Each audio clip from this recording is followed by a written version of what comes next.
Good morning बच्चों। तो अब हम शुरू कर रहे हैं क्लास 10th मैथमेटिक्स की क्लास। तो आज हम पढ़ेंगे पॉलिनोमियल, ठीक है।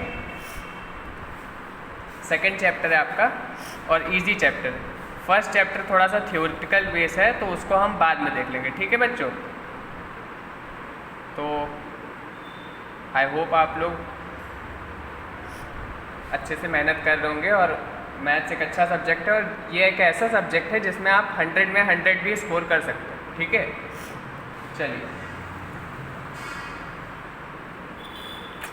सबसे पहले बच्चों, an algebraic expression which contains 2 और more than 2 terms is called a polynomial. तो इसका मैं एक एग्जांपल देता हूँ, देखिए, ठीक है बच्चों। जैसे 6x + 4, 3x² + 2, 9x² - 6, ये सारे टर्म्स पॉलिनोमियल हैं, ठीक है।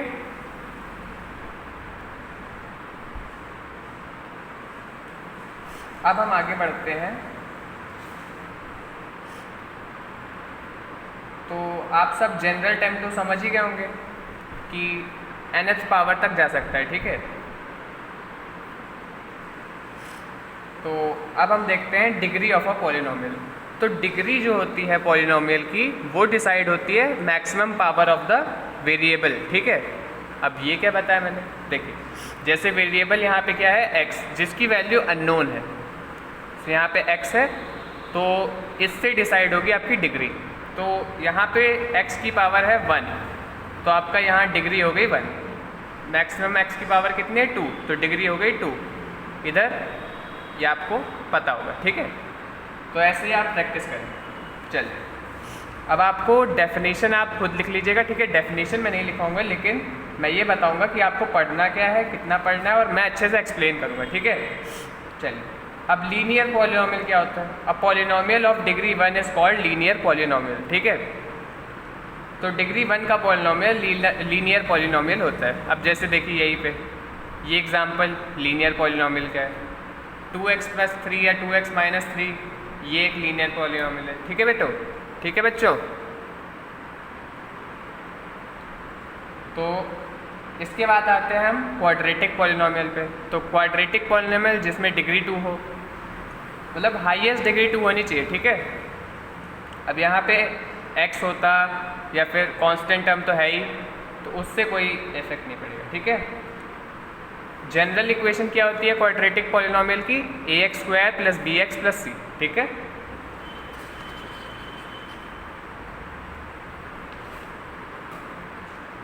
इसके बाद आता है क्यूबिक पॉलिनोमियल। तो क्यूबिक पॉलिनोमियल जिसमें मैक्सिमम डिग्री 3 हो, तो x³ + 6x² + 4 या फिर x³ - 8, ये दोनों क्यूबिक पॉलिनोमियल है। और इसी तरह बाय क्वाड्रेटिक, मतलब जिसकी highest degree a polynomial of degree 4 is by quadratic polynomial.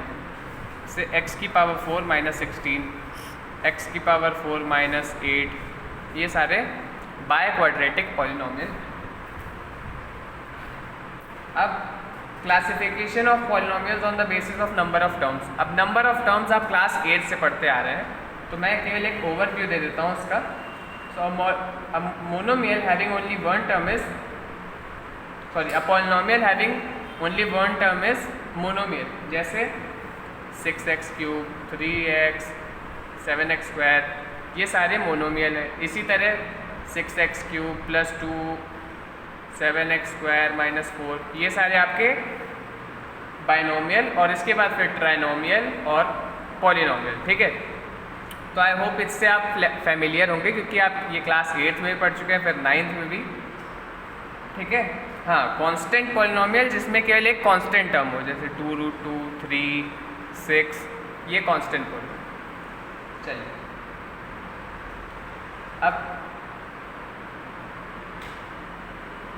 हाँ, वैल्यू ऑफ पॉलिनोमियल या फिर जीरोज ऑफ पॉलिनोमियल हम कैसे निकालते हैं, ये देखिए। तो किसी भी पॉलिनोमियल की वैल्यू निकालना बहुत आसान है। जैसे मान लीजिए कि आपको फंक्शन दिया है f(x = 6x² + 4) और पूछ रहा है f ऑफ a की वैल्यू निकालिए।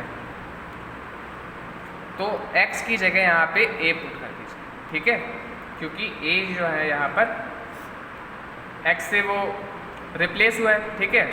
तो f ऑफ a की वैल्यू क्या आ जाएगी बच्चों, 6a² + 4, ठीक है।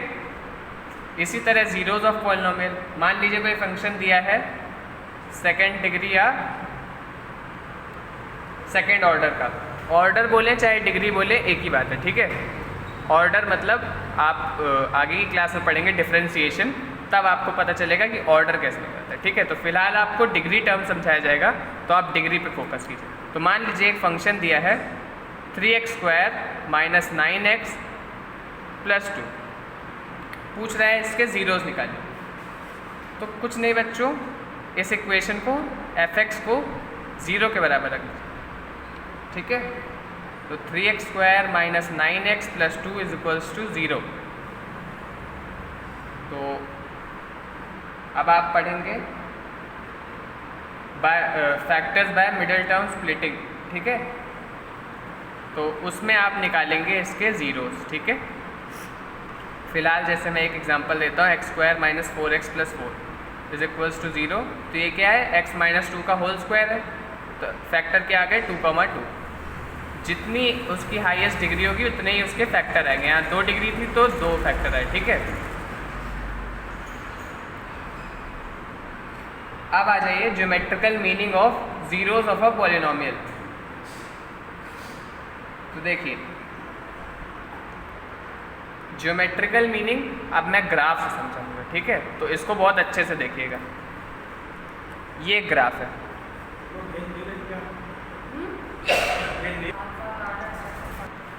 देखिए बच्चों। तो ग्राफ पे आप कैसे रिप्रेजेंट करते हैं अब मैं वो समझाऊंगा आपको। तो ये हो गया आपका y एक्सिस, ये होगा x एक्सिस, ठीक है। तो किसी भी क्वाड्रेटिक इक्वेशन का ग्राफ बनता है कुछ इस तरह। अब इस तरह क्यों बना, क्योंकि कोई इक्वेशन है, मान लीजिए x²